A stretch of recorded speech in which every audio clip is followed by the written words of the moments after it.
살고 싶으면 내 딸인 척해! 저기 있다! 거기 서! 얼른 타!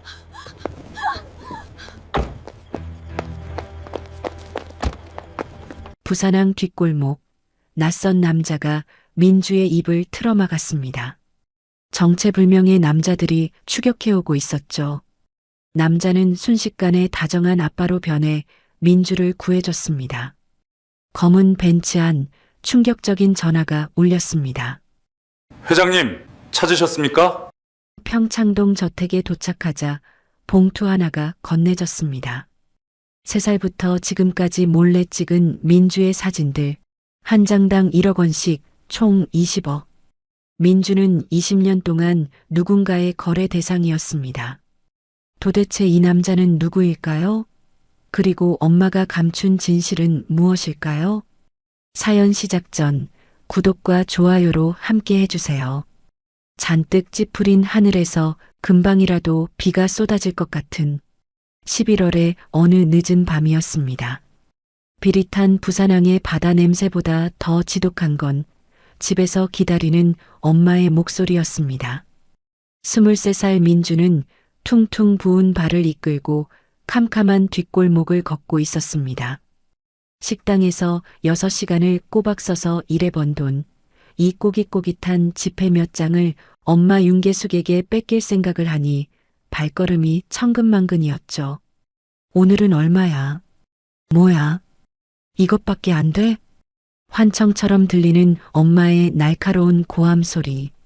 민주는 한숨을 푹 쉬며 컨테이너 야적장 사이길로 접어들었습니다. 가로등도 없는 칠흑 같은 어둠. 그때였습니다. 코너를 도는 순간 등 뒤에서 갑자기 거친 인기척이 느껴졌습니다. 자갈을 밟는 발소리, 거친 숨소리가 빠르게 가까워지고 있었어요. 한 명이 아니었습니다. 여럿의 발자국 소리가 뒤섞여 있었죠. 민주가 고개를 돌리려는 찰나 어둠 속에서 누군가 불쑥 튀어나왔습니다. 커다란 손이 민주의 팔을 낚아채듯 움켜쥐었어요. 뼈가 으스러질 것 같은 힘이었습니다. 비명을 지르려고 입을 벌리는데 또 다른 손이 민주의 입을 단단히 틀어막았습니다. 심장이 멎는 것 같았습니다. 귓속에서 심장 뛰는 소리가 둥둥 울렸어요. 민주의 눈앞에 낯선 남자의 얼굴이 보였습니다. 어둠 속에서도 고급스러운 코트 차림이 눈에 들어왔어요. 50대 초반으로 보이는 중년의 신사였습니다. 남자의 숨소리는 거칠었습니다. 이마에는 땀방울이 맺혀 있었고 충혈된 눈빛은 살기가 서린 것처럼 매서웠어요. 민주는 그 눈을 보는 순간 온몸이 굳어버렸습니다. 남자가 낮은 목소리로 속삭였습니다. 살고 싶으면 내 딸인 척해. 민주는 눈동자만 굴리며 바들바들 떨었습니다. 강도인가요? 납치범인가요? 머릿속이 하얗게 비어버렸어요. 다리에 힘이 풀려서 그 자리에 주저앉을 것만 같았습니다. 등골을 타고 식은 땀이 줄줄 흘러내렸죠. 바로 그때 골목 어귀에서 험상궂은 목소리가 들려왔습니다. 야, 이쪽 아냐? 아까 분명히 이리로 갔는데. 2~3명의 남자들이 두리번거리며 이쪽으로 다가오고 있었습니다. 그들의 눈빛은 사냥감을 찾는 짐승처럼 날카로웠어요. 손에는 뭔가 번쩍이는 게 들려있는 것 같았습니다. 민주는 본능적으로 알 수 있었습니다. 저들은 보통 사람들이 아니라는 것을요. 민주가 영문을 몰라 굳어있자 코트 차림의 남자가 민주의 어깨를 확 끌어안았습니다. 갑작스러운 행동에 민주의 몸이 움찔했어요. 그런데 남자의 목소리가 순식간에 달라졌습니다. 민주야, 왜 전화를 안 받아? 아빠 걱정했잖아. 따뜻하고 다정한 목소리였습니다. 방금 전까지 살기 어린 눈빛으로 협박하던 사람과는 완전히 다른 사람 같았어요. 목소리에는 걱정과 안도가 뒤섞여 있었죠. 골목 어귀의 사내들이 이쪽을 발견하고 멈칫했습니다. 고급 코트 차림에 서울 말씨를 쓰는 중년 남자. 그리고 그가 보호하고 있는 젊은 여자. 누가 봐도 어두운 밤 딸을 마중 나온 아버지의 모습이었죠. 사내들 중 하나가 의심스러운 눈으로 한 발짝 더 다가왔습니다.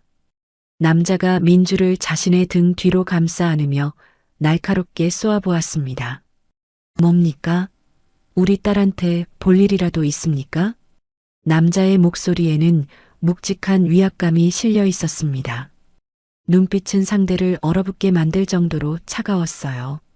동시에 골목 저편에서 검은 정장 차림의 사람들이 다가오는 기척이 느껴졌습니다. 사내들의 얼굴에 당혹스러운 표정이 스쳤어요. 칫 뭐야? 애비가 있었어? 사내들은 바닥에 침을 뱉고 투덜거리며 어둠 속으로 사라졌습니다. 민주는 그제야 막혔던 숨을 내쉬었습니다. 심장이 미친 듯이 뛰고 있었어요. 손바닥에는 식은 땀이 흥건하게 배어 있었죠. 그런데 사내들이 사라지자마자 남자의 표정이 다시 차갑게 굳었습니다. 아까의 다정한 아빠는 온데간데 없이 사라지고 날카로운 눈빛에 낯선 남자만 남았어요. 남자가 민주의 손목을 잡고 빠르게 걸었습니다. 손아귀 힘이 대단했어요.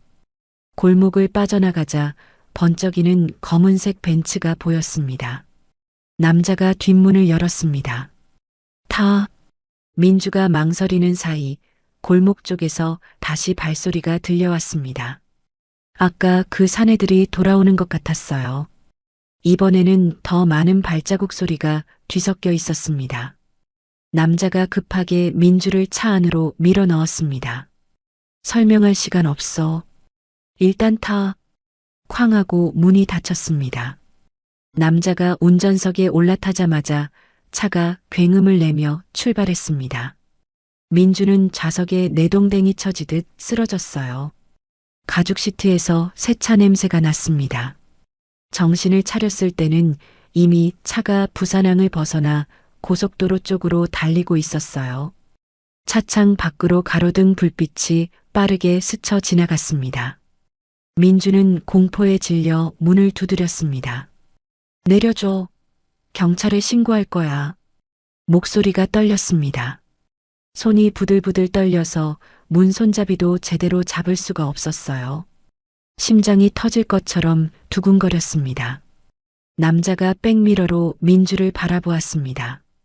그의 눈시울이 붉게 충혈되어 있었어요.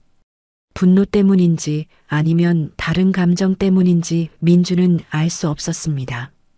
백미러에 비친 남자의 눈에는 복잡한 감정이 어려 있었죠. 그때 차 안에 전화벨이 울렸습니다. 남자가 블루투스 버튼을 눌러 전화를 받았어요. 회장님, 따님 찾으셨습니까? 차 안 스피커로 다급한 남자의 목소리가 울려 퍼졌습니다. 죄송합니다. 저희가 먼저 찾지 못해서 제가 서울까지 운전하겠습니다. 민주의 눈이 커졌습니다. 회장님? 따님? 코트 차림의 남자가 담담하게 대답했습니다. 괜찮아. 딸과 할 이야기가 있어서 직접 운전해서 가겠네. 전화가 끊어지고 차 안에 무거운 침묵이 내려앉았습니다. 엔진 소리만이 낮게 웅웅거렸어요. 민주는 멍하니 남자의 뒷모습을 바라보았습니다. 회장님이라고 했어요. 따님을 찾았냐고 물었어요. 도대체 무슨 상황인 걸까요?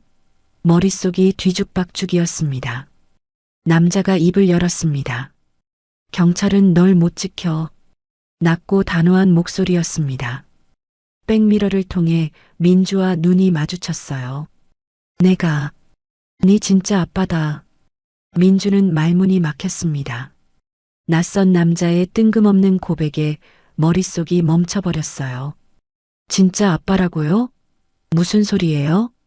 민주에게는 엄마가 있었습니다. 까다롭고 날카로운 엄마.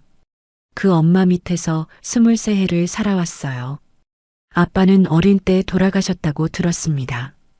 민주는 경황이 없는 와중에도 백미러에 비친 남자의 얼굴을 바라보았습니다. 그리고 숨이 멎었습니다. 남자의 눈매가, 코의 선이, 이마의 윤곽이 거울 속 자신의 얼굴과 닮아 있었어요. 특히 눈꼬리가 살짝 올라간 모양이 똑같았습니다. 우연이라고 하기에는 너무나 선명한 유사점이었죠. 민주의 손이 무의식적으로 자신의 얼굴을 더듬었습니다. 심장이 거세게 요동쳤어요. 이 남자는 대체 누구인 걸까요? 그리고 민주의 진짜 아빠라는 말은 정말 사실인 걸까요? 부산에서 서울까지 4시간이 넘는 거리. 긴 밤이 이제 막 시작되고 있었습니다. 차는 밤의 한가운데를 가르며 달리고 있었습니다. 가로등 불빛이 스쳐 지나갈 때마다 차 안의 침묵만 더 짙어졌어요. 그 정적을 깬 건 민주의 날선 헛웃음이었습니다. 아빠, 사기치지 마요. 목소리가 날카롭게 갈라졌습니다. 민주는 남자의 뒤통수를 노려보았어요. 우리 아빠는 날 버리고 도망간 사람이라고 엄마가 말했어요. 아까 그 사람들이랑 한패죠? 목적이 뭐예요? 강민은 아무 대꾸도 하지 않았습니다. 대신 한 손으로 핸들을 잡은 채 조수석에 놓인 서류 봉투 하나를 집어 뒤로 내밀었어요. 그의 손끝이 미세하게 떨리고 있었습니다. 차마 보여주기 고통스럽다는 듯 망설임이 묻어났죠. 이걸 먼저 봐라. 민주는 의심스러운 눈으로 봉투를 받았습니다. 두툼한 갈색 봉투였어요. 손가락으로 봉투 입구를 벌리자 종이 뭉치가 쏟아져 나왔습니다. 문자 메시지 내역이 인쇄된 종이들이었습니다. 민주의 눈이 종이 맨 위에 적힌 발신자와 수신자 이름에 멈췄어요. 발신자 윤계숙, 수신자 최 실장. 민주는 떨리는 손으로 내용을 읽어 내려갔습니다. 애가 생긴 게 반반해서 중국에 넘기면 값 좀 받을 거야. 3억에 맞춰줘. 오늘 밤 넘길게. 민주의 눈동자가 심하게 흔들렸습니다. 심장이 발밑으로 쿵 떨어지는 기분이었습니다. 엄마였습니다. 엄마라고 믿고 평생을 구박받으며 모셨던 윤계숙이 마치 물건처럼 가축처럼 값을 매기고 넘기겠다고 했습니다. 돈은 하늘에서 떨어지는 게 아니야. 윤계숙이 입버릇처럼 하던 말이 종이 위의 글자들 사이에서 다시 들려오는 것 같았습니다. 어쩐지 오늘 심부름 장소가 이상했습니다. 늦은 밤 사람 하나 없는 곳으로 굳이 보낸 이유. 결국 자신을 팔아치우기 위한 함정이었던 것이죠. 강민이 차갑게 말했습니다. 아까 그놈들 인신매매범이야. 윤계숙이 보낸 거야. 강민이 말을 이었습니다. 목소리에는 오래 묵은 분노가 배어 있었죠. 그 여자는 20년 전 우리 집 가정부였다. 가족처럼 믿고 널 맡겼는데 화재가 난 틈을 타 널 훔쳐 달아난 거야. 민주는 충격에 입을 다물지 못했습니다. 가정부라고요? 목소리가 바람 빠진 풍선처럼 힘없이 새어나왔습니다. 강민이 조수석에서 2번째 봉투를 꺼내 뒤로 건넸습니다. 첫 번째 봉투보다 더 두꺼웠어요. 민주가 봉투를 열자 사진 뭉치가 우수수 쏟아졌습니다. 민주는 사진들을 한 장씩 넘기기 시작했습니다. 민주의 손끝이 차갑게 식어갔습니다. 3살 때 부산 달동네 흙바닥에서 놀던 모습, 10살 때 낡은 가방을 메고 학교 가던 뒷모습, 그리고 며칠 전 편의점 알바를 마치고 버스 정류장에서 졸고 있는 모습까지 전부 민주가 자신도 모르게 뒤에서 찍힌 사진들이었어요. 민주의 온몸에 소름이 돋았습니다. 등골이 서늘해졌어요. 이게 뭐예요? 이걸 왜 아저씨가 갖고 있어요? 목소리가 떨렸습니다. 공포와 혼란이 뒤섞인 눈으로 민주는 강민을 바라보았어요. 강민이 백미러로 민주를 바라보며 말했습니다. 그 여자가 매년 내게 보낸 거다. 네가 살아있다는 증거라면서. 강민의 목소리에 20년 묵은 한이 서렸습니다.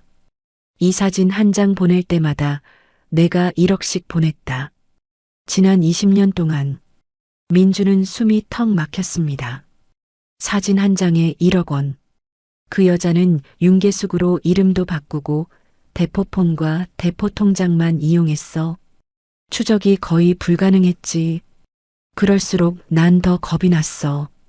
괜히 섣불리 쫓다가 보내오는 이 사진마저 끊겨서 네 생사를 모르게 될까봐. 민주는 멍하니 사진들을 내려다보았습니다. 20년 동안 엄마라고 믿었던 운계숙이 자신을 감시하고 몰래 사진을 찍어서 친아버지에게 돈을 뜯어내는 유괴범이었습니다. 배신감과 공포가 뒤섞인 오열이 터져나왔습니다. 목구멍에서 터져나오는 울음을 멈출 수가 없었어요. 눈물이 볼을 타고 흘러내려 턱 끝에서 뚝뚝 떨어졌습니다.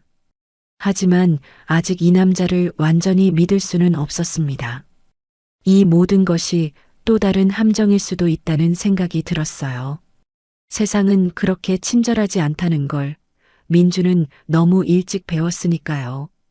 강민은 백미러로 우는 딸을 바라보았습니다. 가슴이 찢어지는 것 같았어요. 안아주고 싶었지만 지금은 서울로 데려가는 게 먼저였습니다. 강민은 핸들을 꽉 잡으며 떨리는 목소리로 말했습니다.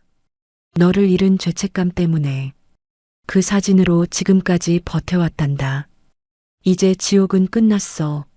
넌 내 딸 조민주야. 우리 집에 같이 가자. 민주는 대답하지 않았습니다. 창문에 기댄 채 흐느끼기만 했어요. 새벽이 밝아올 무렵 차는 서울 톨게이트를 통과했습니다. 창밖으로 펼쳐진 서울의 화려한 풍경. 하지만 민주의 눈에는 그저 낯설고 두려운 다른 세상일 뿐이었습니다. 높은 담장 안에 펼쳐진 것은 드라마에서나 보던 저택이었습니다. 웅장한 정원에는 가지런히 다듬어진 나무들이 줄지어 서 있었어요. 잔디밭은 초록 융단처럼 완벽하게 깔려 있었습니다. 분수대에서는 물줄기가 높이 솟아올랐다가 다시 떨어지며 찰랑거렸어요. 저택 건물은 유럽의 고성처럼 거대했습니다.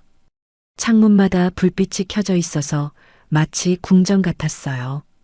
평생 단칸방에서 살았던 민주에게 그 위용은 감탄보다는 압도적인 공포로 다가왔습니다. 차가 현관 앞에 멈췄습니다. 강민이 먼저 내려서 뒷문을 열어주었어요. 가자. 여기가 네 진짜 집이야.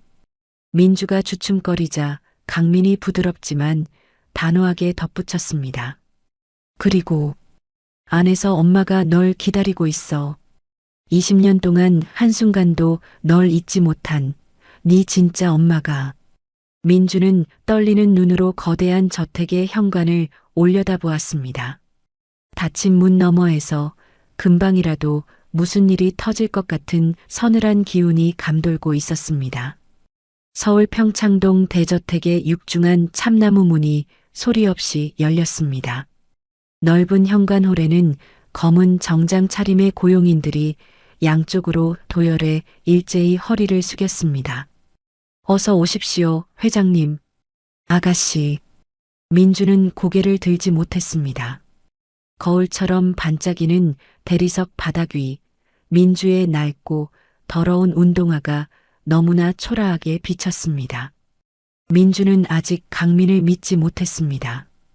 돈 많은 남자가 자신을 사서 어떻게 하려는 걸까? 무슨 목적이 있는 걸까? 의심이 꼬리에 꼬리를 물었습니다. 윤계숙이 심어놓은 불신이 머릿속을 맴돌았습니다. 네 아비는 널 버린 악마야. 어릴 때부터 수없이 들었던 말이었어요. 그 말이 진실인지 거짓인지 민주는 알 수 없었죠. 민주가 잔뜩 움츠러들어 있을 때였습니다. 2층에서 날카로운 비명소리가 터져나왔습니다. 아, 불이야. 우리 아기. 우리 민주 꺼내. 민주가 고개를 들기도 전 2층 방문이 벌컥 열리며 한 여자가 튀어나왔습니다. 헝클어진 머리에 뼈만 남은 앙상한 몸. 한때는 고아쓸 얼굴이 비탄으로 무너져 내린 여자, 민주의 친모 김진이었습니다. 진이는 눈이 빠진 낡은 아기 인형을 가슴에 품고 계단 난간에 매달려 소리쳤습니다. 민주야, 기다려. 엄마가 갈게. 강민이 재빨리 계단을 올라갔습니다. 여보, 나야. 진정해. 이거 나. 내 딸이 저기 불 속에 있잖아. 강민이 진이를 붙잡자 진이의 퀭한 눈동자가 계단 아래 서 있는 민주를 향했습니다. 순간 진이의 눈빛이 싸늘하게 변했습니다. 저거 누구야? 강민이 다급하게 외쳤습니다. 여보, 정신 차려봐. 우리 민주야. 우리가 그토록 찾던 딸이 돌아왔어. 하지만 진이는 고개를 세차게 저으며 뒷걸음질 쳤습니다. 당신 미쳤어? 민주는 3살이야. 저거 가짜야. 당장 내보내. 진이가 옆에 있던 도자기 화병을 집어 민주에게 내던졌습니다. 산산조각난 파편이 사방으로 튀었습니다. 날카로운 조각 하나가 민주의 종아리를 스치고 지나갔고 가느다란 핏줄기가 흘러내렸습니다. 우리 아기 내놔. 놈들이 훔쳐갔어. 진이가 거품을 물고 발작하자 고용인들이 달려와 그녀를 제압했습니다. 여자는 팔을 휘저으며 발버둥 쳤습니다. 집안이 순식간에 아수라장이 되었죠. 민주는 그 광기 어린 모습을 보며 얼어붙었습니다. 다리에 힘이 풀려서 그 자리에 주저앉을 것만 같았어요. 저 여자가 내 엄마라고? 미친 사람처럼?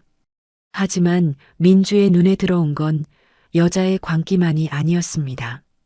앙상하게 마른 손목, 그리고 인형을 놓지 않으려는 필사적인 몸부림. 화려한 저택과 대비되는 그 처참한 모습에서 민주는 본능적으로 가슴이 저릿해지는 연민을 느꼈습니다. 강민이 계단을 내려와 민주 앞에 섰습니다. 그의 어깨가 축 처져 있었어요. 미안하다. 널 잃어버리고. 네 엄마는 20년 동안 단 하루도 제정신인 날이 없었어. 아직도 불 속에 갇혀 살고 있단다. 강민의 붉어진 눈시울에서 눈물이 툭 떨어졌습니다. 민주는 뒷걸음질 쳤습니다. 감당하기 힘든 현실이었습니다. 민주는 도망치듯 배정받은 2층 방으로 뛰어들어가 문을 닫았습니다. 그때 주머니 속 폴더폰이 울렸습니다. 민주는 화면을 보았어요. 발신자는 엄마, 윤계숙이었습니다. 민주는 떨리는 손으로 폴더폰을 열었습니다. 받자마자 고막을 찢을 듯한 고함이 들려왔습니다. 아, 윤호월, 너 어디야? 윤계숙이 고함을 질렀습니다. 윤호월, 윤계숙이 지어준 이름이었어요. 자신이 유산한 아기의 태명을 따온 것이었죠. 민주는 일부러 차분하게 대답했습니다. 조강민이라는 분 집이에요. 나보고 자기가 아빠라고 하던데 혹시 나한테 숨기는 거 있어요? 전화기 너머로 윤계숙이 숨을 들이켜는 소리가 들렸어요.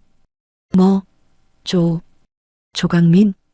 잠시 침묵이 흐르더니 윤계숙이 당황하기는커녕 되려 적반하장으로 소리쳤습니다.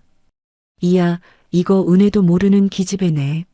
내가 널 먹여 살리려고 얼마나 개고생을 했는데 이제 와서 부자 아빠라고 하니까 홀랑 그 집에 들어가냐? 은혜요? 날 3억 받고 중국에 팔아넘기려던 게 은혜예요? 뭐? 브로커들이랑 문자한 거 통장 내역 다 봤어요. 당신이나 유괴해서 20년 동안 내 친아빠한테 돈 뜯어낸 것도 다 알아요. 전곡을 찔린 윤계숙이 발악했습니다. 시끄러워. 그동안 내가 너한테 쳐들인 밥값이 얼만데. 당장 짐 싸서 기어 나와. 민주의 눈빛이 싸늘하게 식었습니다. 이제야 가면이 완전히 벗겨졌어요. 다시는 전화하지 마세요. 민주는 폴더폰 뒷판을 열어 배터리를 분리해버렸어요. 손이 떨렸지만 표정은 담담했습니다. 아니, 담담한 척했습니다. 속으로는 온갖 감정이 소용돌이치고 있었어요. 20세 동안 엄마라고 불렀던 사람이었습니다. 밥을 해주고 잔소리를 하고 때로는 손찌검도 했던 사람이었어요. 그 모든 게 연기였다니. 그 모든 게 자신을 이용하기 위한 것이었다니. 조금씩 현실 감각이 돌아왔습니다. 하지만 머릿속은 여전히 뒤죽박죽이었어요. 무엇이 진실이고 무엇이 거짓인지 알 수가 없었습니다. 민주는 창문 앞으로 걸어갔습니다. 커튼을 젖히고 밖을 내다보았어요. 낯선 서울이 밤이었습니다. 멀리 도시의 불빛이 반짝였어요. 도망쳐도 갈 곳이 없었습니다. 아는 사람도 없고 돈도 없었죠. 방 밖에서는 여전히 진이의 울음소리가 희미하게 들려왔습니다. 밖에는 돈에 미친 유괴범 윤계숙. 아내는 20년 전 고통 속에 갇힌 엄마. 민주는 냉정하게 계산했습니다. 지금 이 집을 나가면 인신매매범들에게 잡힐 거예요. 윤계숙이 보낸 그 사람들이 아직 자신을 찾고 있을지도 몰랐습니다. 민주는 방문을 이중으로 잠그고 책상 의자를 끌어다 문고리에 단단히 괴어 놓았습니다. 상황 파악될 때까지만 버티자. 민주는 침대가 아닌 방구석 바닥에 웅크려 앉았습니다. 누구도 믿을 수 없습니다. 오직 나 자신만이 나를 지킬 수 있었죠. 민주는 무릎을 감싸 안은 채 야생동물처럼 날선 눈빛으로 낯선 집에서의 첫 밤을 지새우기 시작했습니다. 하지만 민주는 그때까지 꿈에도 몰랐습니다. 날이 밝으면 굳게 잠긴 저 문을 제 손으로 열게 만들 충격적인 진실이 방문 바로 앞에 기다리고 있다는 것을요. 다음 날부터 며칠간 민주는 방문을 굳게 걸어 잠근 채 대저택에 갇힌 사람처럼 지냈습니다. 밤에는 책상 의자까지 문 앞에 괴어 놓아야만 겨우 눈을 붙일 수 있었죠. 부산항의 기억은 끈질겼습니다. 어둠 속에서 튀어나온 손, 입을 틀어막던 거친 손바닥. 잠이 들어도 악몽에 시달리다 비명을 지르며 깨어나기 일쑤였습니다. 그러던 어느 날 오후, 강민이 급한 처리를 위해 경호원들과 함께 집을 비웠습니다. 집안에 고요함이 내려앉자 민주는 조심스럽게 방문을 열고 복도로 나섰습니다. 어느 곳에 눈길을 두어도 고급스러운 집. 하지만 민주가 느끼기에 이 집의 공기는 깊고 무거운 슬픔으로 가득 차 있었습니다. 민주의 발길이 홀린 듯 2층 복도 끝 문이 살짝 열린 방으로 향했습니다. 아기 방이었습니다. 먼지 하나 없이 깨끗했어요. 누군가 매일 청소하는 것 같았습니다. 연분홍색 벽지, 3살 아이가 가지고 놀았을 법한 곰인형과 토끼 인형들. 이 방은 20년 전 그날에 시간이 멈춰 있었습니다. 침대맡 선반에 놓인 작은 물건이 눈에 들어왔습니다. 다 닳아버린 아기 신발 한 켤레였습니다. 분홍색 가죽은 갈라지고 밑창은 닳았지만 이상하게도 반짝반짝 윤이 났어요. 누군가 매일 만지고 닦은 듯 손때가 묻어 있었습니다. 민주의 가슴 한구석이 찌르르하게 저려왔습니다. 민주는 아기 방을 나와 1층으로 내려갔습니다. 발길이 서재 쪽으로 향했어요. 무거운 참나무 문을 밀고 안으로 들어섰습니다. 웅장한 책장들이 사방을 둘러싸고 있었어요. 천장까지 닿을 듯 높은 책장에는 가죽 표지의 책들이 빼곡히 꽂혀 있었습니다. 낡은 종이 냄새가 코끝을 스쳤어요. 그때 구석에 무언가가 눈에 띄었습니다. 커다란 액자가 하얀 천으로 덮여 있었어요. 왜 이것만 가려놓은 걸까요? 호기심에 이끌린 민주가 조심스럽게 천을 걷어냈습니다. 순간 민주의 숨이 턱 막혔어요. 캔버스 속에서 20대 여자가 환하게 웃고 있었습니다. 젊은 시절의 진이었어요.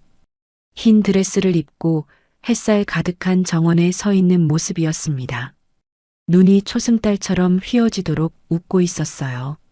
볼에는 보조개가 깊게 패여 있었습니다. 행복이 그림 밖으로 흘러넘치는 것 같았어요.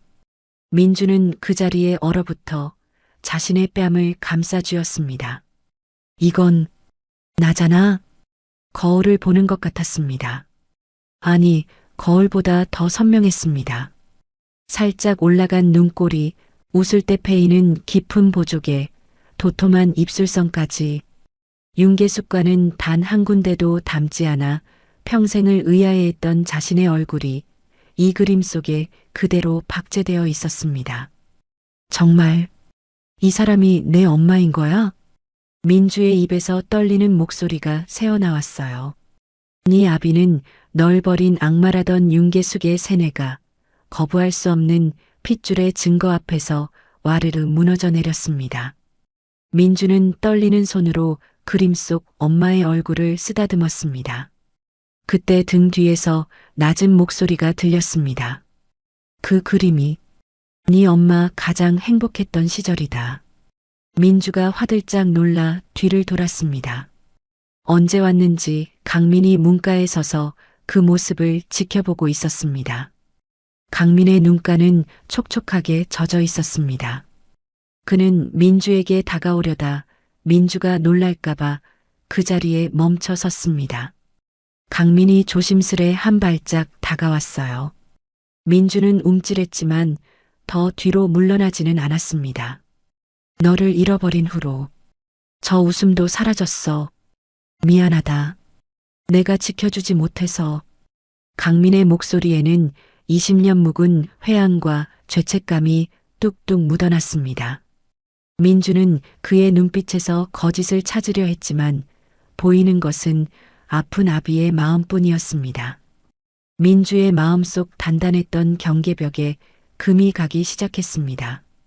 강민은 젖은 눈을 닦아내더니 순식간에 눈빛을 바꿨습니다. 이제 다시는 널 잃어버리지 않아. 널 이렇게 만든 놈들 전부 대가를 치르게 할 게야. 강민의 목소리에 단단한 결의가 서려 있었습니다. 강민이 주머니에서 휴대폰을 꺼내 전화를 걸었어요. 부산 쪽 쥐새끼들 하나도 빠짐없이 찾아내. 피눈물로 갚아줄 거니까 단 한 놈도 살려보내지 마. 서리빨 같은 분노가 목소리에 실렸습니다. 아까까지 눈물을 글썽이던 사람과는 전혀 다른 모습이었어요. 민주는 강민의 단호한 모습을 바라보았습니다. 처음으로 낯선 감정이 가슴 한구석에서 피어올랐어요. 누군가 나를 위해 싸워준다. 그 느낌이 어색하고도 따뜻했습니다. 그날 오후 민주는 정원을 서성이다가 2층 테라스를 올려다보았습니다. 진이가 거기 서 있었어요. 흰 가운을 입은 채 멍하니 서울 하늘을 응시하고 있었습니다. 바람에 머리카락이 흩날렸어요. 앙상한 어깨가 가운 안에서 더 작아 보였습니다. 민주는 서재에서 본 그림 속의 환한 미소와 지금의 병든 모습을 겹쳐보았습니다. 같은 사람이라고 믿기 어려웠어요. 20년이라는 시간이 한 사람을 이렇게까지 바꿔놓을 수 있는 걸까요? 가슴 한구석이 묵직하게 내려앉았습니다. 조민주. 그 이름을 민주는 아주 천천히 받아들이기 시작했습니다. 저녁이 되었습니다. 강민이 민주를 거실로 불렀어요. 테이블 위에 쇼핑백들이 놓여 있었습니다. 새 옷이랑 휴대폰이다. 네가 쓸 거야. 강민이 최신형 스마트폰을 건넸습니다. 민주는 멍하니 받아들었어요. 부산에서 쓰던 낡은 폴더폰과는 비교도 안 되는 물건이었죠. 쇼핑백 안에 있는 옷들의 가격표가 눈에 들어왔습니다. 숫자를 보는 순간 손끝이 떨렸어요. 민주가 식당에서 한 달을 꼬박 일해야 벌 수 있는 돈이었습니다. 그런 돈이 옷 한 벌 값이라니. 혹여나 부담 갖지 마라. 넌 내 딸이야. 당연히 누려야 할 것들이다. 강민의 목소리가 담담했습니다. 마치 당연한 일을 말하는 것처럼. 민주는 잠시 침묵했어요. 머릿속으로 생각했습니다. 이제 누군가의 짐처럼 살지 않아도 되는 걸까? 돈 내놓으라고 소리치는 사람 없이 눈치 보지 않고 살 수 있는 걸까? 밤이 깊어갔습니다. 민주는 침대에 누워 천장을 바라보았습니다. 눈을 감자 서재에서 본 엄마의 환한 미소가 떠올랐습니다. 민주는 몸을 일으켜 방문 쪽을 바라보았습니다. 잠금 장치는 잠갔습니다. 하지만 의자는 괴어놓지 않았습니다. 민주는 이불을 머리끝까지 끌어올렸습니다. 생전 처음으로 이 집 어딘가에 내 자리가 있을지도 모른다는 따뜻한 안도감이 가슴에 스며들었습니다. 민주는 깊은 잠에 빠져들었습니다. 하지만 민주는 알지 못했습니다. 이 평화가 얼마나 오래 갈 수 있을지를. 저택의 주방에서는 모처럼 활기찬 소리가 들려왔습니다. 스테인리스 조리대 위로 칼질 소리가 경쾌하게 울렸고 셰프가 굽는 두툼한 스테이크 냄새가 거실까지 은은하게 퍼졌습니다. 버터와 로즈마리 향이 어우러진 평화롭고 따뜻한 저녁 풍경이었습니다. 하지만 그 평화는 순식간에 깨졌습니다. 셰프가 잠시 재료를 가지러 뒤돈 사이 달궈진 팬 위에 기름이 과열된 것입니다. 치익하는 날카로운 소리와 함께 불길이 팬 위로 확 치솟았습니다. 시커먼 연기가 천장으로 솟구쳤고 매캐한 냄새가 순식간에 주방을 넘어 거실로 퍼져나갔습니다. 삐익! 천장에 달린 화재 경보기가 요란하게 울부짖기 시작했습니다. 고막을 찢을 듯한 사이렌 소리가 저택의 정적을 갈기갈기 찢어놓았습니다. 그 순간 2층에서 처절한 비명이 터져나왔습니다. 안 돼. 불이야. 진이었습니다. 방문 틈으로 스며든 탄 냄새를 맡자마자 20년 전 그날의 지옥이 눈앞에 펼쳐진 것입니다. 진이는 맨발로 계단을 굴러 떨어지듯 뛰어내려왔습니다. 민주야, 우리 아기, 엄마가 갈게.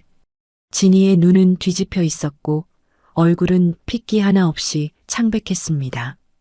그녀의 눈에는 지금 눈앞의 주방이 아닌 20년 전 화마가 삼키던 그 방이 보이고 있었습니다. 진이가 식탁을 뒤엎었습니다. 그릇과 유리잔들이 바닥에 떨어져 박살이 났어요. 진이는 날카로운 유리 파편 위를 맨발로 밟으며 불길을 향해 달려들었습니다. 발바닥에서 붉은 피가 배어 나왔지만 고통조차 느끼지 못하는 듯 보였죠. 비켜. 내가 들어가야 돼. 민주 죽으면 어떡해. 이거나.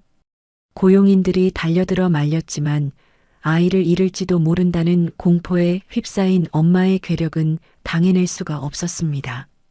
강민이 달려와 진이를 끌어안았지만 그녀는 남편조차 알아보지 못하고 핥히고 몸부림쳤어요. 싫어. 나 우리 딸 구해야 된다고. 의료진이 급히 달려와 진정제를 꺼냈지만 진이는 주사기를 뿌리치며 더 격렬하게 발작했습니다. 집안은 아비규환의 지옥이 되었습니다. 그때였습니다. 2층 계단 끝에 민주가 섰습니다. 난장판이 된 거실, 뒤엎어진 식탁, 깨진 유리 위를 뒹구는 엄마. 피투성이가 된 발로 불 속으로 뛰어들려는 저 처절한 몸부림. 민주의 시선이 진이에게 고정되었습니다. 민주의 가슴이 쿵 내려앉았습니다. 그동안 미친 여자라고만 생각했습니다. 하지만 지금 민주의 눈에 보이는 건 광기가 아니었습니다. 불길 속에서 새끼를 구하려는 어미의 본능. 20년 전 나를 잃어버릴 때도 엄마는 저렇게 울부짖었겠구나. 민주는 두려움을 삼키고 계단을 내려갔습니다. 심장이 터질 듯 뛰었지만 멈추지 않았습니다. 발광하는 진이에게 조심스럽게 다가갔습니다. 그리고 본능적으로 입술을 떼었습니다. 무서울 때마다, 외로울 때마다 습관처럼 흥얼거렸던 그 노래. 민주의 입에서 떨리는 허밍이 흘러나왔어요. 별님도 자고, 달님도 자고, 우리 아가, 착한 아가, 엄마 품에 잘도 잔다. 화재 경보기의 요란한 소음 사이로 맑고 가느다란 노랫소리가 기적처럼 스며들었습니다. 단순한 자장가가 아니었습니다. 20년 전 진이가 어린 민주를 재울 때마다 즉석에서 지어 불러주던 세상에 단 하나뿐인 엄마와 딸의 노래였습니다. 거짓말 같은 일이 일어났습니다. 미친 듯이 날뛰던 진이의 몸부림이 뚝 멈췄습니다. 허공을 휘젓던 손이 굳고 거칠던 숨소리가 잦아들었습니다. 화마의 환영 속에서 오직 딸의 노랫소리만이 그녀의 귓가에 닿은 것입니다. 진이가 천천히 고개를 들었습니다. 초점을 잃고 헤매던 눈동자가 아주 천천히 눈앞의 민주에게 고정되었습니다. 그 노래, 진이의 목소리가 바스락거리는 낙엽처럼 떨렸습니다. 민주는 노래를 멈추지 않았습니다. 눈물이 볼을 타고 줄줄 흘러내렸지만 계속해서 불렀습니다. 엄마 품에 잘도 잔다. 진이가 피로 물든 뻗어 민주의 젖은 뺨을 만졌습니다. 손끝이 파들파들 떨리고 있었습니다. 민주, 내 딸, 민준이? 민주는 대답하지 못했습니다. 목이 메어서 소리가 나오지 않았어요. 대신 고개를 끄덕였습니다. 진이가 와르르 무너지듯 민주를 끌어안았습니다.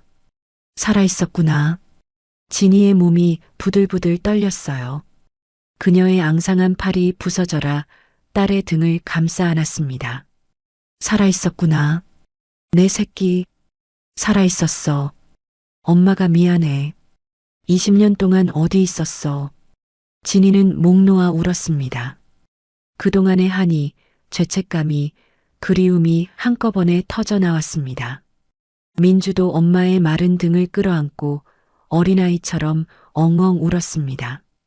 뼈밖에 남지 않은 엄마의 등에서 전해지는 온기가 너무나 뜨거웠습니다. 매캐한 연기 속에서도 두 모녀의 울음소리는 그 무엇보다 또렷하게 저택을 울렸습니다. 강민은 그 자리에 주저앉아 얼굴을 감싸 쥐었습니다. 새어나오는 오열을 막을 수가 없었습니다. 20년을 기다려온 기적. 아내와 딸이 서로를 끌어안고 우는 이 순간을 위해 그는 버텨왔던 것입니다. 한참이 지나서야 집안이 조용해졌습니다. 의료진이 진이를 방으로 모셨어요. 진이는 민주의 손을 꼭 잡은 채 눈을 감았습니다. 처음으로 진정제 없이 잠든 밤이었어요. 진이의 입가에 희미한 미소가 걸려 있었습니다.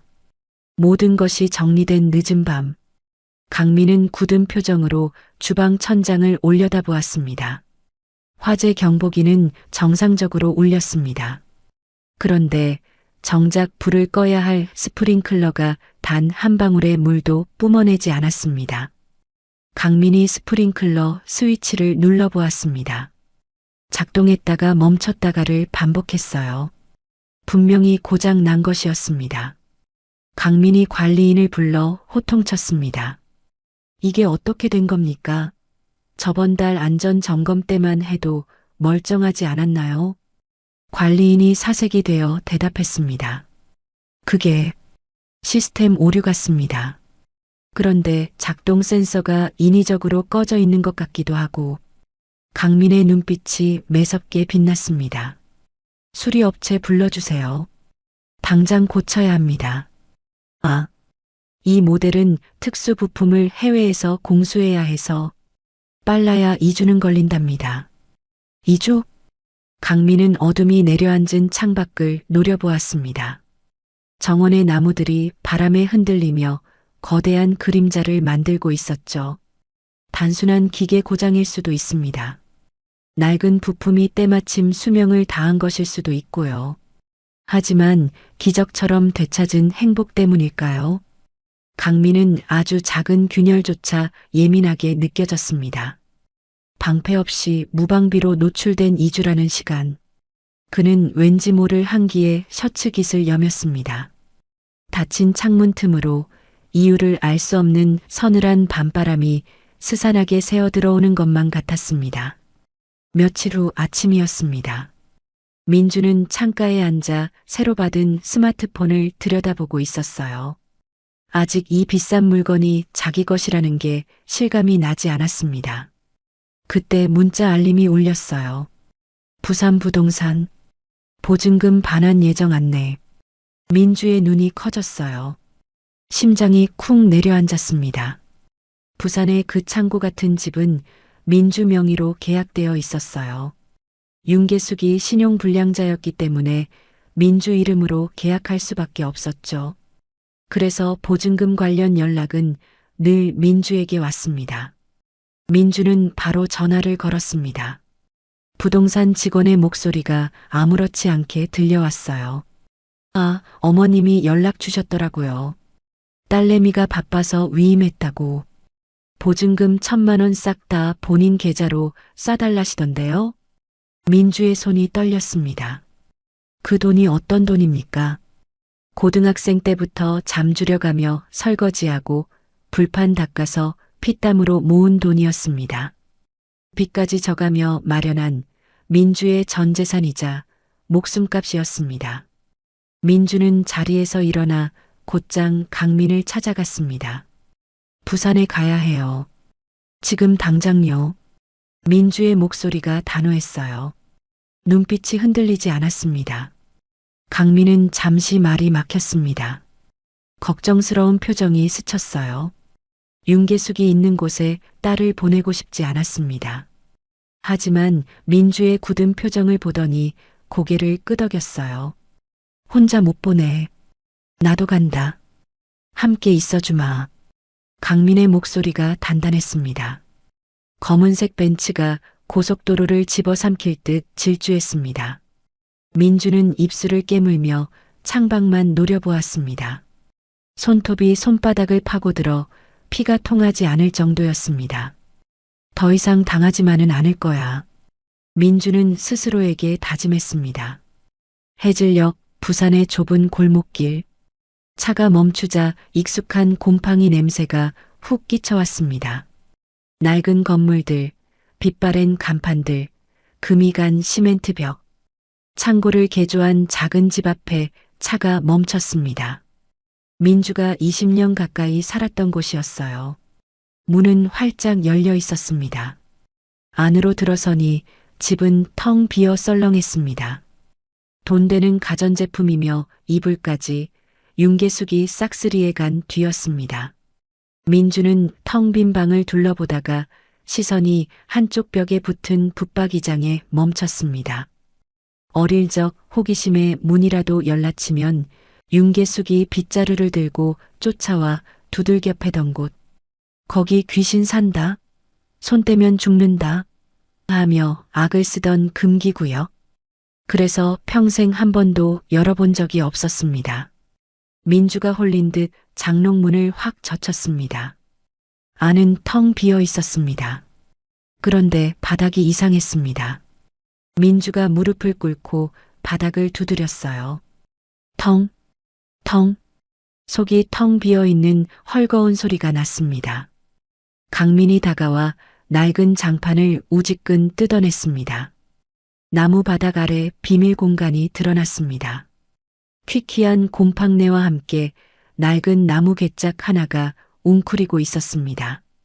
강민이 괴짝을 열자 먼지 구덩이 속에서 종이 뭉치가 쏟아졌습니다. 20년 전 날짜가 찍힌 서류들이었습니다. 거액의 사채 차용증들이었어요. 빌린 금액, 이자율, 도장, 전부 윤계숙의 본명으로 된 것들이었습니다. 그리고 하나의 종이가 눈에 띄었어요. 강민이 종이를 펴들더니 헛숨을 들이켰습니다. 평창동 저택의 구조가 상세히 그려진 약도였습니다. 빨간 사인펜으로 불 지르고 금고 털기, 뒷문 개구멍 도주라고 휘갈겨 쓴 글씨가 섬뜩했습니다. 강민의 얼굴이 창백하게 질렸습니다. 우발적인 게 아니었어. 강민의 목소리가 떨렸어요.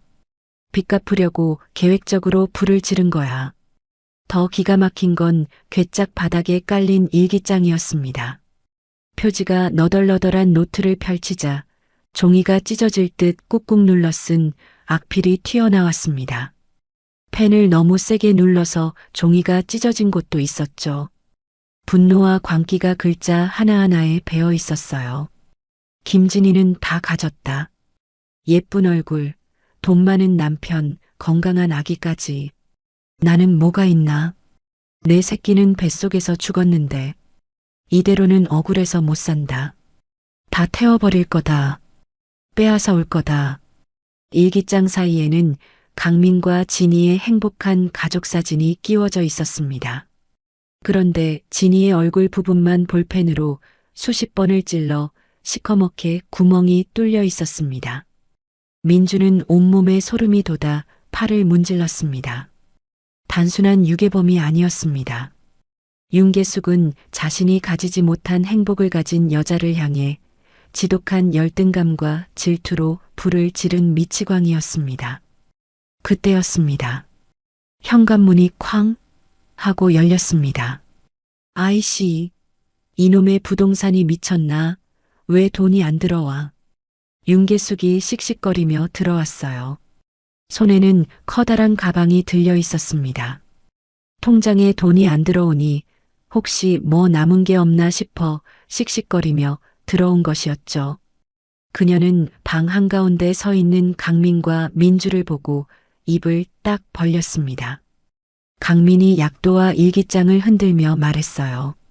네가 사람이냐? 넌 내 아내를 죽이려 했어.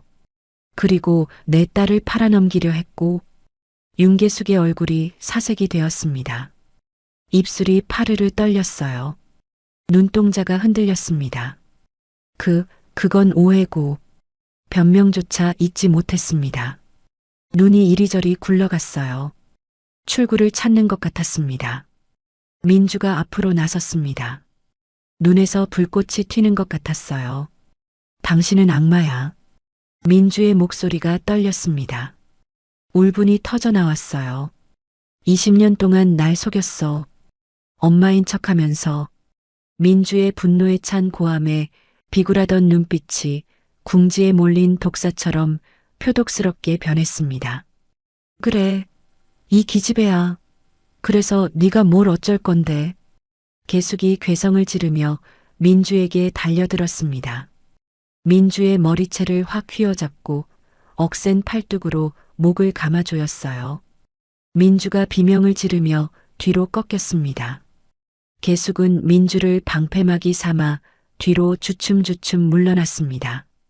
침을 튀기며 악을 썼습니다. 오지마. 한 발짝만 더 오면 네 딸 목 부러뜨려 버릴 거야. 강민이 그 자리에 못 박힌 듯 멈춰섰습니다. 주먹을 부들부들 떨었지만 딸이 인질로 잡혀 있으니 함부로 움직일 수가 없었습니다. 비켜. 그녀는 민주를 질질 끌고 현관 밖으로 나갔습니다. 강민이 이를 악물고 길을 터주자 민주를 바닥에 패대기 쳤습니다. 도망치기 직전 계숙이 핏대선 목으로 저주를 퍼부었습니다. 잘 들어. 나 이대로 안 끝나. 내 20년 내놔. 니들이 그러고도 무사할 것 같아? 계숙은 어둠 속 골목길로 쥐새끼처럼 후다닥 사라졌습니다. 민주는 바닥에 쓰러져 캑캑거리며 거친 숨을 몰아쉬었어요. 하얀 목에는 붉은 손자국이 선명하게 남아 있었죠. 강민이 달려와 민주를 일으켜 세웠습니다. 민주의 목에 난 상처를 보자 강민의 눈에서 피눈물이 날 듯 분노가 터져 나왔습니다. 괜찮아? 숨 쉴 수 있어? 민주는 고개를 끄덕였어요. 호흡이 조금씩 안정되었습니다. 한참 후 민주가 입을 열었어요. 목소리가 갈라졌습니다. 그래도 엄마라고 믿었는데. 민주의 눈에 억울함과 배신감이 뒤섞인 뜨거운 눈물이 고였습니다. 강민이 떨리는 딸의 어깨를 단단히 감싸 안으며 말했습니다. 윤계숙은 이제 악몽일 뿐이야. 네 앞에는 엄마 아빠가 있어. 이제 아무도 널 건드리지 못하게 할 거야. 두 사람은 낡은 창고 집을 뒤로하고 나왔습니다. 저녁 노을이 부산 하늘을 붉게 물들이고 있었지만 민주의 마음속에는 새로운 감정이 싹트고 있었습니다. 자신을 방패막이로 쓴 가짜 엄마와 자신을 지키기 위해 피눈물을 삼킨 진짜 아빠, 아버지. 그 묵직한 단어가 민주의 가슴 속에 깊이 박혔습니다. 하지만 어둠 속으로 사라진 계숙의 마지막 눈빛은 예사롭지 않았습니다. 그 섬뜩한 눈빛이 부산항의 습한 바람을 타고 끈적하게 민주의 발목을 잡고 놓아주지 않았습니다. 잃을 게 없는 짐승의 사냥은 이제 막 시작된 것인지도 모르는 일이었죠. 서울로 돌아온 강민은 한순간도 지체하지 않았습니다. 차에서 내리자마자 비서실장에게 전화를 걸어 서리빨 같은 명령을 내렸어요. 윤계숙 금융거래부터 막아. 차명 계좌까지 전부. 강민의 목소리에는 자비가 없었습니다. 20년간 딸을 빼앗아가고 아내를 폐인으로 만든 악마. 더 이상의 관용은 없었습니다. 며칠 후 계숙의 세상은 모래성처럼 무너져 내렸습니다. 부산의 한 은행. 그녀가 돈을 찾으려 했지만 창구 직원이 싸늘한 표정으로 통장을 밀어냈습니다. 고객님, 법적 조치로 전 계좌 지급 정지되었습니다. 출금 불가합니다. 뭐? 이게 미쳤나? 내 돈 내놔. 계숙은 고래고래 소리를 질렀지만 돌아온 건 청원경찰의 거친 손길뿐이었습니다. 그동안 민주를 팔아가며 챙긴 수억이 순식간에 신기루처럼 사라졌습니다.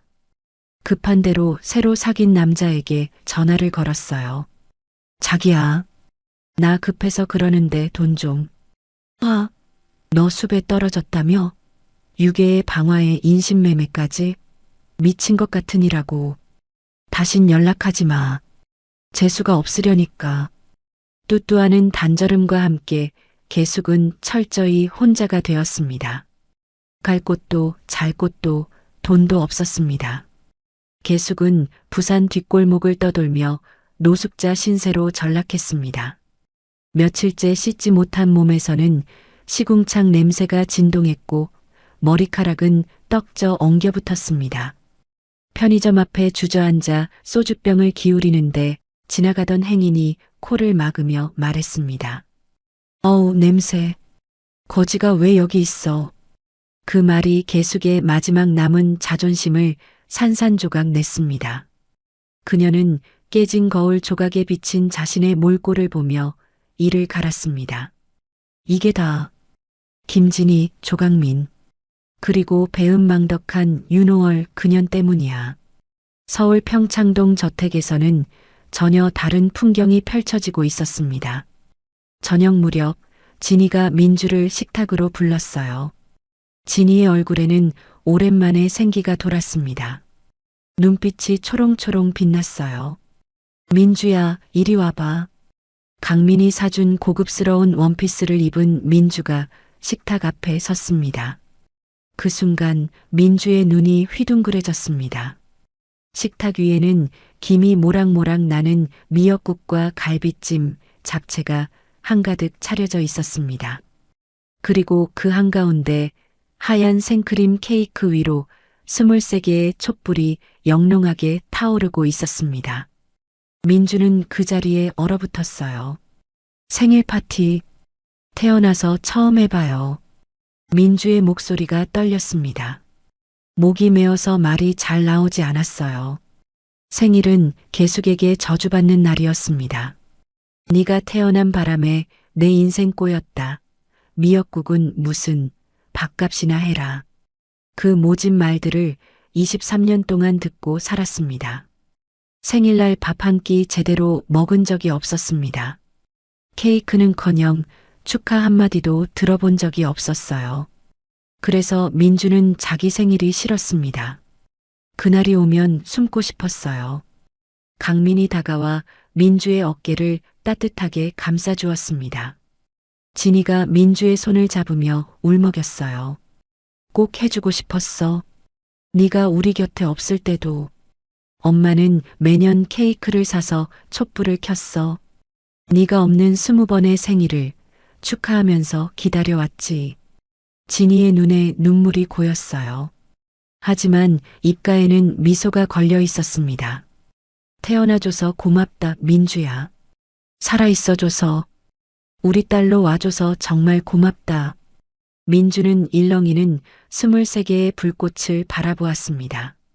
나는 태어나지 말았어야 했다. 20년 넘게 가슴에 박혀있던 그 얼음 같은 저주가 부모님의 눈물과 촛불의 온기 앞에서 눈 녹듯 사라져 내렸습니다. 후, 민주가 촛불을 껐습니다. 23개의 어둠이 꺼지고 새로운 빛이 켜지는 순간이었습니다. 세 사람은 서로를 끌어안고 울다가 웃었습니다. 난생 처음 느껴보는 가족의 온도였습니다. 같은 시각, 저택 담장 밖 어둠 속 나무 사이에 숨어 이 광경을 훔쳐보는 그림자가 있었습니다. 부산에서 서울까지 화물차 짐칸에 몰래 타고 올라온 개숙이었죠. 윤개숙은 나뭇가지 틈으로 거실 안을 훔쳐보았습니다.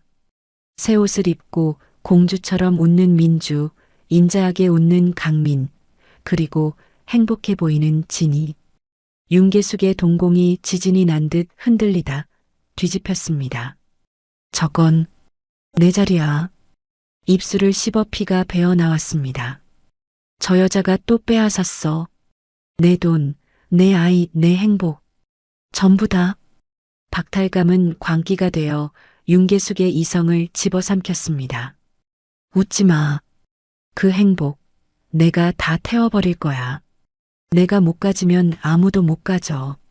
윤계숙은 주머니에서 라이터를 꺼냈습니다. 편의점에서 훔친 일회용 라이터였어요. 주유소 쓰레기통에서 주운 빈 워셔액 통을 직원에게 들이밀었습니다.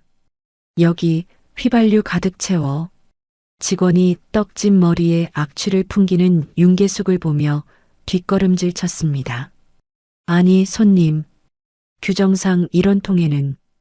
윤계숙이 퀭한 눈을 번뜩이며 섬뜩하게 웃었습니다. 추워서 따뜻하게 불 좀 쬐려고 그래. 잔말 말고 담아. 돈 주면 될 거 아냐. 직원은 소름 끼치는 그녀의 눈빛에 압도되어 떨리는 손으로 기름을 담아줄 수밖에 없었습니다. 밤이 깊어 자정이 넘었습니다. 저택의 불빛이 하나둘 꺼지고 세상이 잠들었습니다.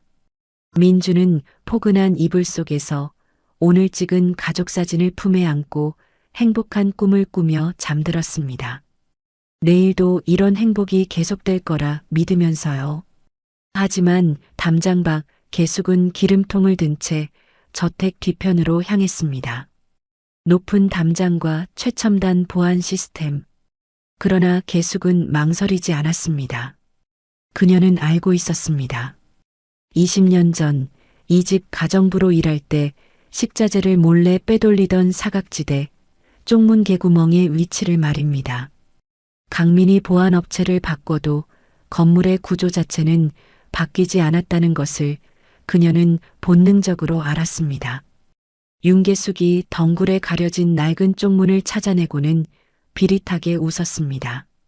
역시 그대로네. 계숙은 기름통을 끌어안고 뱀처럼 개구멍을 통과해 정원으로 숨어들었습니다. 그녀의 그림자가 달빛을 받아 악마의 형상처럼 길게 늘어졌습니다. 계숙이 잠든 저택을 올려다보며 이빨 사이로 저주를 씹어뱉었습니다. 김진희, 조강민, 이번엔 아주 확실하게 태워줄게. 행복한 꿈을 꾸는 가족과 그 꿈을 잿더미로 만들 준비를 마친 악마. 폭풍전야의 고요함만이 평창동 저택을 감싸고 있었습니다. 새벽 3시 30분. 세상이 죽은 듯 잠든 시간이었습니다. 달빛조차 구름에 가려진 칠흑 같은 어둠 속 저택 뒤편 식자재 반입용 쪽문 앞에 검은 그림자가 섰습니다. 윤계숙이었습니다. 철컥, 그녀가 챙겨온 절단기로 낡은 자물쇠를 비틀자 녹슨 쇠가 끊어지는 둔탁한 소리가 났습니다. 그녀의 입에서 건조한 중얼거림이 새어나왔습니다. 자, 다시 시작이네. 그녀는 망설임 없이 안으로 들어갔습니다. 20년 전 제 집처럼 드나들던 곳이라 눈을 감고도 훤했습니다. 개숙은 익숙하게 1층 복도를 지나 계단 아래와 현관 주변에 휘발유를 콸콸 쏟아부었습니다. 탈출로가 될 수 있는 곳을 원천 봉쇄하려는 소름 끼치는 계산이었습니다. 기름 냄새가 바닥을 타고 무겁게 깔렸습니다. 코를 찌르는 독한 냄새에도 윤계숙의 눈빛은 텅 비어 있었습니다. 오직 파괴 본능만 남은 눈동자였습니다. 너희들만 따뜻한 방에서 자면 안 되지. 윤계숙이 라이터를 꺼냈어요. 찰칵 불꽃이 피어올랐습니다. 그녀가 손을 놓는 순간 기화된 유증기와 만나 불길이 폭발하듯 튀어올랐습니다. 붉은 화염은 굶주린 짐승처럼 순식간에 거실 커튼과 가구를 집어삼켰습니다. 매캐한 검은 연기가 천장을 가득 채웠습니다. 삐익! 뒤늦게 화재 경보기가 울부짖었지만 불을 꺼야 할 스프링클러는 침묵했습니다.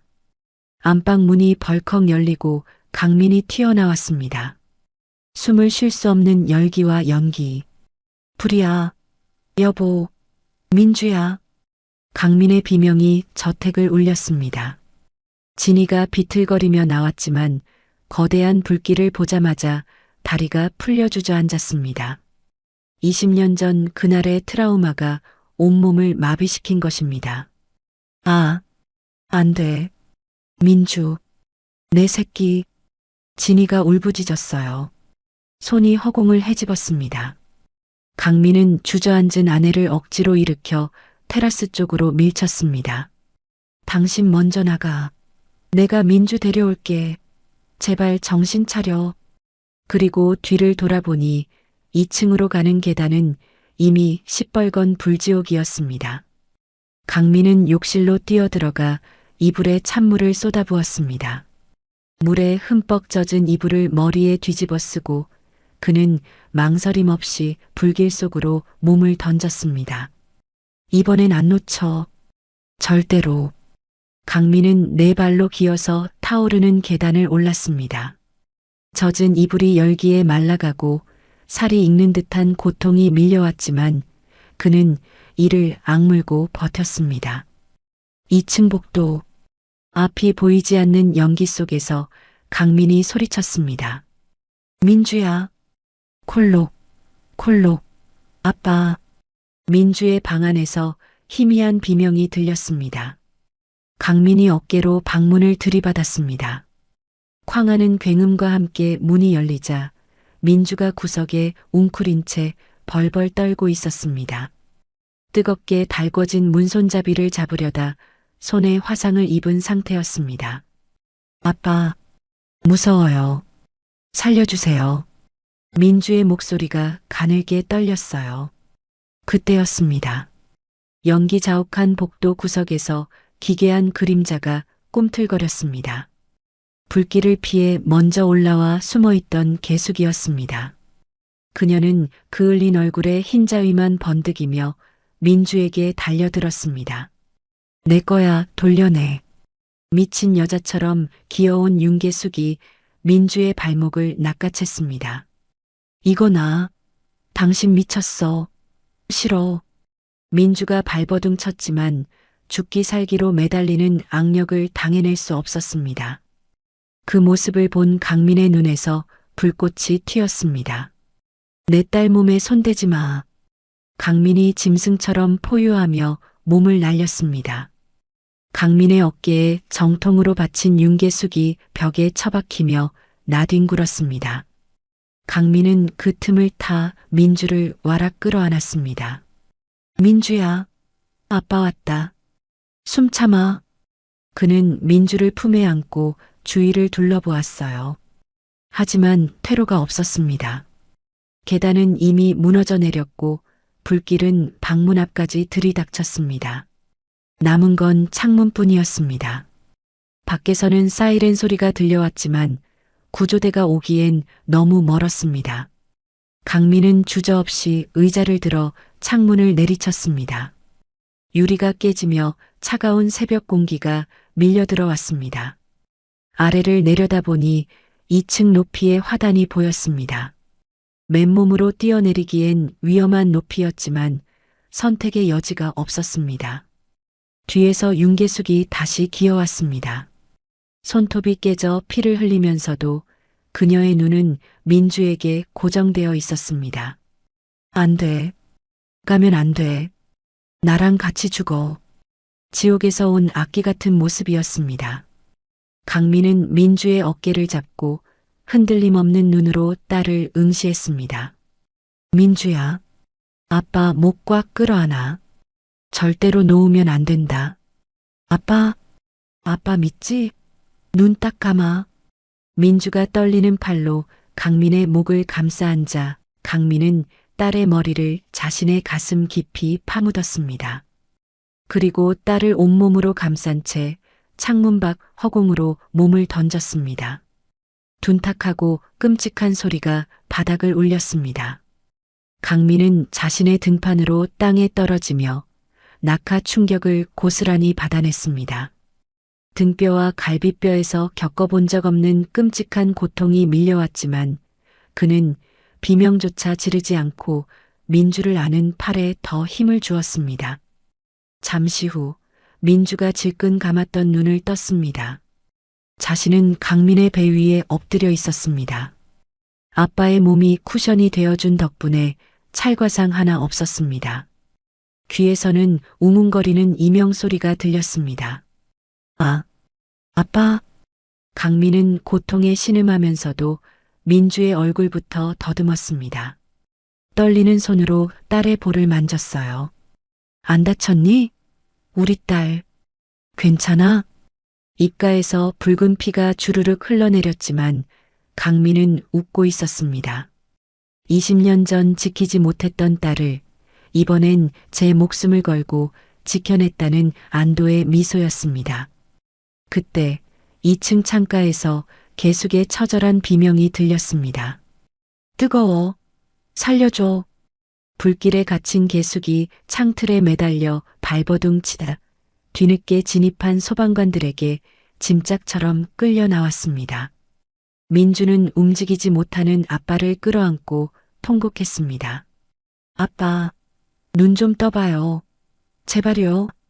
민주의 울음소리가 새벽 공기를 가르며 울려 퍼졌습니다. 강민은 떨리는 손을 들어 민주의 뺨을 닦았어요. 눈물을 닦아주었습니다. 괜찮아. 울지마 민주야. 다 괜찮아. 응급차 사이렌 소리가 새벽 공기를 갈랐습니다. 구급대원이 손을 떼어달라고 했지만 민주는 고개를 저었어요. 안 나요. 절대 안 나요. 희미해져가는 의식 속에서도 강민은 맞잡은 딸의 손을 놓지 않으려 안간힘을 썼습니다. 입가에 맺힌 미소는 잃어버린 20년을 보상하고도 남을 만큼 평온했습니다. 저택에서는 아직 불길이 타오르고 있었습니다. 소방관들이 물을 뿌리며 진화 작업을 했어요. 잿더미가 되어가는 저택 위로 긴 밤이 끝나고 구원의 새벽이 밝아오고 있었습니다. 악몽 같았던 화재 사건 이후 2달이라는 시간이 흘렀습니다. 그 시간은 강민의 가족에게 고통이 아닌 기적의 시간이었죠. 2층 높이에서 딸을 안고 떨어졌던 강민은 갈비뼈와 다리뼈가 부러지는 중상을 입고 중환자실을 오갔습니다. 하지만 그는 기적적으로 눈을 떴습니다. 눈을 뜨자마자 찾은 것은 자신의 몸 상태가 아니라 딸 민주의 안부였어요. 병원에서의 2달 동안 민주와 진이는 지극정성으로 강민의 곁을 지켰습니다. 진이는 20년 만에 되찾은 정신으로 남편의 손발을 닦았고 민주는 서툰 솜씨로 아빠를 위해 사과를 깎았어요. 죽음의 문턱을 함께 넘은 세 사람은 이제 말하지 않아도 서로의 눈빛만 봐도 아는 진짜 가족이 되어 있었죠. 그리고 드디어 모든 것을 바로잡을 심판의 날이 밝았습니다. 서울 북부지방법원 형사법정. 방청석은 발 디딜 틈 없이 꽉 찼습니다. 20년간의 유괴, 방화, 인신매매 미수까지 얽힌 이 충격적인 사건은 연일 뉴스를 타며 전 국민의 공분을 사고 있었습니다. 피고인석에 윤계숙이 끌려 나왔습니다. 푸른색 수의를 입은 그녀의 가슴에는 2034라는 죄수 번호가 박혀 있었어요. 불과 2달 전만 해도 도끼가 가득했던 얼굴은 감옥밥을 먹으며 폭삭 늙어 쭈글쭈글한 노파가 되어 있었습니다. 재판이 시작되자 윤계숙은 판사를 향해 바닥에 머리를 찌으며 통곡하기 시작했습니다. 아이고, 판사님, 저는 억울합니다. 법정이 쩌렁쩌렁 울리도록 악을 썼습니다. 불난 집에서 버려진 애를 제 목숨 걸고 구해서 20년 동안 제 젖 먹여 키웠습니다.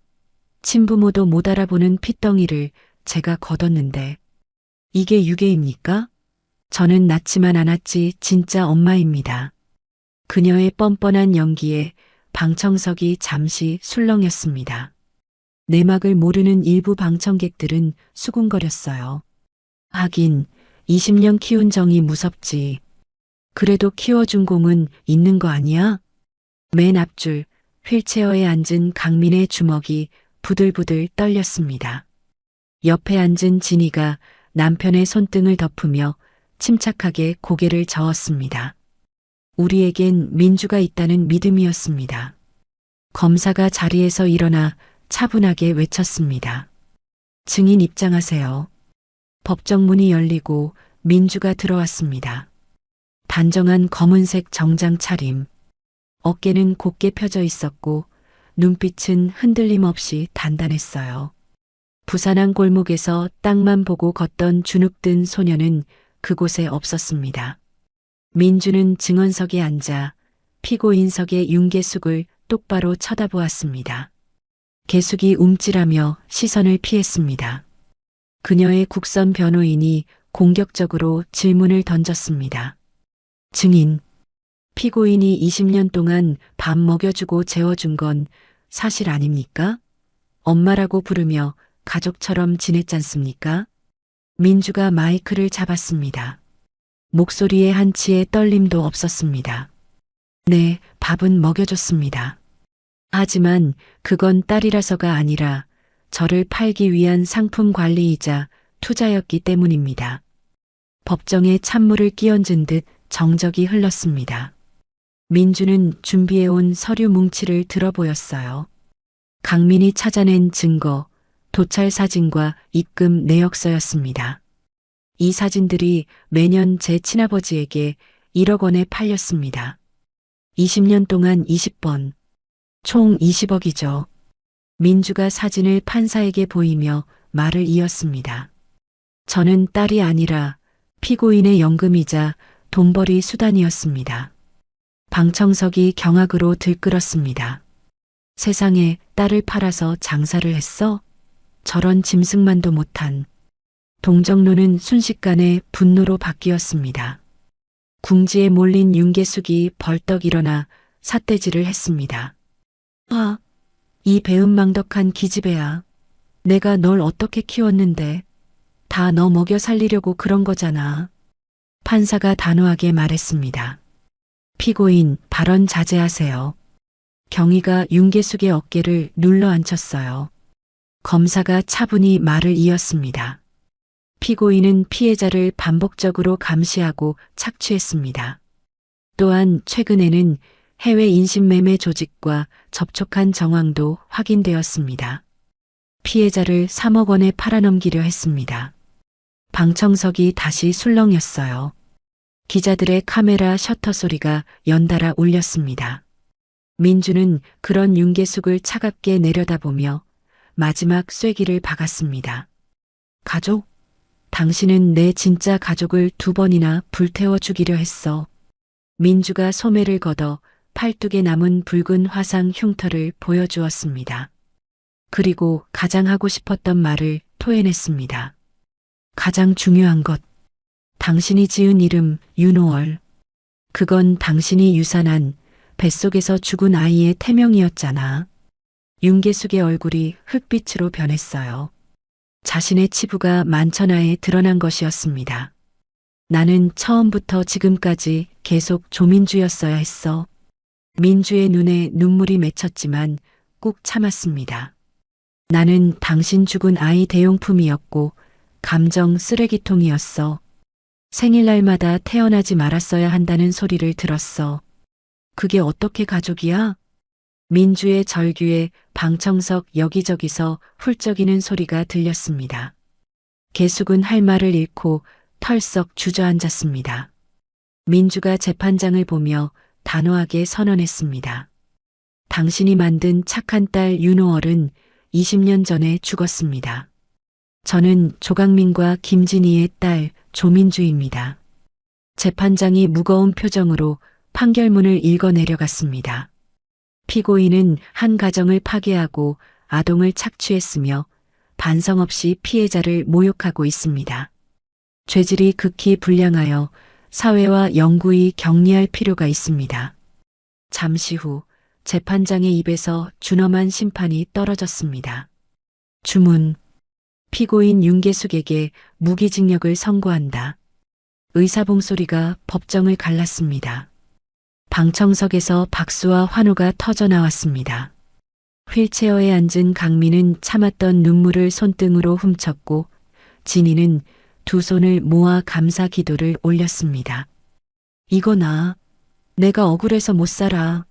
김진희 너 때문이야. 계숙이 발악하며 난동을 부렸지만 교도관들이 양팔을 꺾어 질질 끌고 나갔습니다. 그녀의 비참한 비명소리가 복도 끝으로 멀어지며 20년의 질기나견도 영원히 끝이 났어요. 법정 밖으로 나오자 눈부신 햇살이 쏟아졌어요. 따뜻한 봄 햇살이었습니다. 민주가 법원 계단을 내려오자마자 강민과 진희가 다가왔어요. 기다렸다는 듯이 양쪽에서 민주를 안아주었습니다. 장하다. 우리 딸. 정말 고생했다. 강민이 민주의 등을 토닥였고 진희는 민주의 헝클어진 머리카락을 다정하게 넘겨주었습니다. 이제 다 끝났어. 집에 가자, 민주야. 민주가 활짝 웃으며 고개를 끄덕였습니다. 눈에선 눈물이 흘렀지만 입가엔 미소가 번졌습니다. 네, 엄마, 아빠. 우리 집에 가요. 민주가 강민의 휠체어 손잡이를 잡고 진희가 그 옆에 나란히 섰습니다. 세 사람이 함께 법원 앞 언덕길을 내려갔습니다. 햇살 아래 길게 늘어진 세 사람의 그림자가 마치 처음부터 하나였던 것처럼 완벽하게 겹쳐졌습니다. 평생 윤계숙과 닮지 않아 스스로를 미워했던 시간들. 하지만 이제 알았습니다. 자신은 처음부터 사랑받기 위해 태어난 조강민과 김진희의 딸이었다는 것을. 긴 겨울이 지나고 드디어 조민주의 인생에 따뜻한 봄이 오고 있었습니다. 가족은 끔찍한 기억이 서린 평창동 저택을 미련 없이 처분했습니다. 두 번의 화재, 20년의 상처, 그 지독했던 과거를 잿더미 속에 묻어두고 반포의 한강이 한눈에 내려다 보이는 펜트하우스로 이사했습니다. 거실의 넓은 통유리 너머로 한강 물결이 아침 햇살을 받아 금빛으로 반짝였고 유람선이 평화롭게 미끄러져 나갔습니다. 꽉 막힌 담장 안에 갇혀 지냈던 가족에게 탁 트인 강변은 진정한 자유와 새로운 시작을 알리는 최고의 보금자리였습니다. 거실 한가운데에는 그랜드 피아노가 놓여 있었습니다. 검은색 피아노가 햇살을 받아 매끄러운 윤기를 뽐냈습니다. 강민이 딸을 위해 특별히 주문 제작한 것이었습니다. 민주는 뒤늦게 발견한 음악적 재능으로 음대 입시를 준비 중이었습니다. 24세 시작한 늦은 도전이었지만 그 열정만은 누구에게도 지지 않았습니다.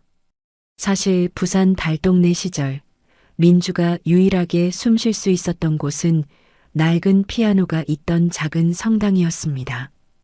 악보도 볼 줄 몰랐지만 귀로 들은 음악을 그대로 건반으로 옮겨내던 아이. 하지만 그 재능은 계숙의 구박 속에 철저히 짓밟혀 있었습니다. 시끄럽게 뭔 짓이야? 피아노가 밥 먹여주냐? 그 모진 말에 민주는 꿈을 접었었습니다. 하지만 서울에 온 뒤 진이의 심리 치료를 위해 함께 건반을 두드리다가 강민이 그 천재성을 알아봤습니다. 민주야, 네 손끝에 엄마를 살리는 힘이 있구나. 그 한마디가 멈췄던 민주의 심장을 다시 뛰게 만들었습니다. 오늘은 민주가 처음으로 나가는 아마추어 피아노 콩쿠르 날이었어요. 담당 선생님이 처음 민주의 손을 보고 말했었죠. 민주 씨, 무대에 한번 서보지 않을래요? 그 말이 오늘을 만들었습니다. 하지만 대기실에 앉은 민주의 손끝은 덜덜 떨리고 있었습니다. 심장이 귀 옆에서 뛰는 것처럼 요동쳤고 손바닥은 식은 땀으로 축축했습니다. 갑자기 20년의 트라우마가 덮쳐왔습니다. 윤계숙의 고함 소리가 환청처럼 귓가를 때렸습니다. 시끄러워. 울지 마. 소리내면 죽여버린다. 민주는 숨이 가빠졌습니다. 나 같은 게 무슨 피아노야. 바닥을 치는 자존감. 도망치고만 싶었습니다. 참가번호 23번 조민주. 사회자가 민주의 이름을 호명했어요. 무대로 걸어나가는 발걸음이 허공을 걷는 듯 붕 뜬 느낌이었습니다. 피아노 앞에 앉았지만 건반이 흐릿하게 뭉개져 보였습니다. 안 돼, 손이 안 움직여. 그때였습니다. 객석 맨 앞줄에서 진이가 벌떡 일어났습니다. 주변 시선은 아랑곳하지 않고 두 손을 가슴 앞에 모아 간절한 눈빛을 보냈습니다. 입모양이 또렷하게 움직였습니다. 엄마는 너를 믿어. 옆에 있던 강민도 주먹을 불끈 쥐며 고개를 끄덕였습니다. 그의 단단한 눈빛이 말하고 있었습니다. 괜찮다. 아빠가 여기 있다. 부모님의 눈빛이 민주의 공포를 뚫고 들어왔습니다. 따뜻한 빛이 어둠을 몰아내는 것 같았습니다. 윤계숙의 환청이 거짓말처럼 사라지고 차갑게 굳었던 소나기가 풀렸습니다. 민주는 깊이 심호흡을 했습니다. 나는 윤호월이 아니야. 죽은 아이의 대용품이 아니야. 사랑받는 딸 조민주야. 민주의 손가락이 건반 위에 내려앉았습니다. 첫 음이 울렸어요. 그 맑고 투명한 소리가 공연장의 공기를 갈랐습니다. 연주곡은 자장가 변주곡이었어요. 화재 후유증으로 미쳐가던 엄마를 되돌린 그 기적의 자장가를 민주가 직접 피아노 곡으로 편곡한 것이었습니다. 서툴지만 진심이 꾹꾹 눌러 담긴 연주가 공연장을 가득 채웠습니다. 슬픔으로 시작해서 환희로 끝나는 선율. 잃어버린 20년의 시간, 되찾은 가족, 그리고 앞으로의 희망이 음표 하나하나에 살아 숨쉬었죠. 어느새 민주의 떨림은 사라지고 손가락은 건반 위를 춤추듯 날아다녔습니다. 마지막 음이 긴 여운을 남기며 사라졌습니다. 잠시 정적이 흐르더니 우레와 같은 박수가 터져나왔습니다. 진이는 펑펑 울며 기립박수를 쳤고 강민은 엄지를 치켜 세웠습니다. 민주는 자리에서 일어나 환하게 웃으며 허리 숙여 인사했습니다. 스스로를 가뒀던 감옥문을 열고 트라우마를 완전히 극복한 순간이었죠. 다음 날 아침, 평온한 일상으로 돌아온 한강변 아파트였어요. 창문으로 쏟아지는 아침 햇살에 한강이 보석처럼 반짝였습니다. 주방에서는 진이가 끓인 구수한 된장찌개 냄새가 퍼졌습니다. 민주야, 밥 먹고 학원 가야지. 진이의 목소리가 꾀꼬리처럼 밝았습니다. 예전의 창백하고 병든 모습은 온데간데 없고 건강한 혈색이 돌았습니다. 강민도 식탁에 앉아 흐뭇하게 신문을 보고 있었습니다. 화재 때 다친 허리는 아직 뻐근했지만 가족을 지켜낸 훈장이라 생각하니 아프지 않았죠. 세 사람이 둘러앉아 밥을 먹었어요. 된장찌개, 계란말이, 김치. 소박하지만 따뜻한 아침 식사였습니다. 밥을 든든히 먹은 민주가 현관으로 나섰어요. 다녀오겠습니다. 민주가 운동화를 신으려는데 손이 떨렸어요. 어젯밤 무대의 흥분이 아직 가시지 않은 탓인지 아니면 설렘 때문인지 운동화 끈이 자꾸만 꼬였습니다. 그때 출근 준비를 하던 강민이 다가왔습니다. 천하의 대기업 회장이 딸 앞에 조용히 무릎을 꿇었어요. 그리고 투박한 손으로 운동화 끈을 정성스럽게 묶어주었습니다. 토끼 귀 모양으로 예쁘게. 민주가 쑥스러워하며 말했어요. 아빠, 제가 할게요. 강민이 민주를 올려다보며 세상에서 가장 따뜻한 미소를 지었습니다. 천천히 가도 돼. 넘어져도 괜찮고. 강민이 매듭을 단단히 조이며 말을 이었습니다. 아빠랑 엄마는 항상 네 뒤에 서 있을 테니까. 겁먹지 말고 이제 너만의 연주를 해. 민주의 가슴이 벅차올랐습니다. 코끝이 찡해졌어요. 네, 아빠. 민주가 씩씩하게 문을 열고 나갔습니다. 쏟아지는 아침 햇살이 민주의 앞길을 비췄습니다. 봄바람이 불어와 머리카락을 기분 좋게 간지럽혔습니다. 강민과 진이가 테라스에 나란히 서서 멀어지는 딸의 뒷모습을 보며 손을 흔들었습니다. 민주도 뒤돌아 환하게 웃으며 손을 흔들었습니다. 진이가 강민의 팔짱을 끼며 물었습니다. 우리 딸 참 예쁘지? 강민이 고개를 끄덕였습니다. 그럼 세상에서 제일 예쁘지. 한강의 윤슬처럼 반짝이는 민주의 미래. 20년의 길고 어두운 터널을 뚫고 드디어 흐르기 시작한 그녀만의 새로운 노래였습니다. 멈췄던 시간이 다시 흐르고 끊어졌던 천륜이 다시 이어졌습니다. 상처는 사랑으로 아물었고 가족은 더 단단해졌습니다. 진짜 가족 조민주의 이야기는 이제부터 시작입니다. 오늘 이야기를 끝까지 들어주셔서 감사합니다. 어디에서 이야기를 듣고 계신지 댓글로 남겨주시면 한 분 한 분 반갑게 인사드리겠습니다. 오늘도 행복하시고 건강한 하루 보내시길 간절히 바랍니다. 다음 이야기로 찾아뵙겠습니다. 구독, 좋아요 부탁드립니다. 햇살 같은 이야기였습니다.